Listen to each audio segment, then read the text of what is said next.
ceux de la résistance. Alors nous sommes en train de répéter un spectacle sur la guerre de 40 en chanson. Pour la France, avant le froid, avant la faim.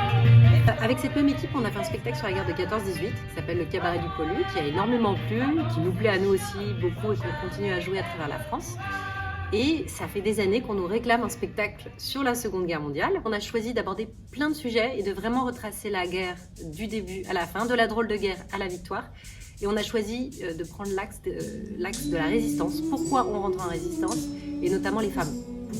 Comment ces femmes sont rentrées en résistance. Et c'est aussi un des axes de la compagnie, ça nous tient à cœur de remettre en lumière ces femmes qui ont beaucoup été dans l'ombre.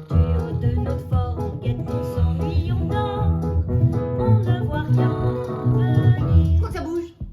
On a fait beaucoup de recherches, donc on a pris des chansons de l'époque, on y a mis aussi des chansons d'aujourd'hui. Et pour la première fois, on a écrit des chansons tous ensemble.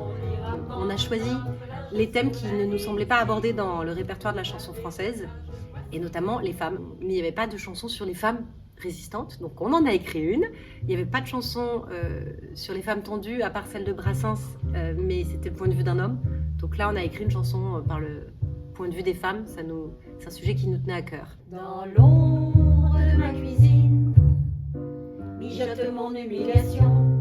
Je cacherai bien dans le terrine 2 ou 3 munitions. C'est la sortie de notre première résidence, là vous entendez les répétitions du spectacle. Le printemps débarque enfin par la Normandie. Le soleil revient, l'hiver d'Hitler est fini. Sur une plage se sont encore donné rendez-vous. Alors ce spectacle s'appelle L'ombre des roses. L'ombre, parce que la résistance c'était quelque chose de clandestin, donc on rentrait dans l'ombre. Et les roses, c'était pour suggérer le côté féminin, voilà, la forte part féminine dans la résistance. Et la rose était un symbole de la résistance. Gagné, Paris martyrisé, mais Paris libéré.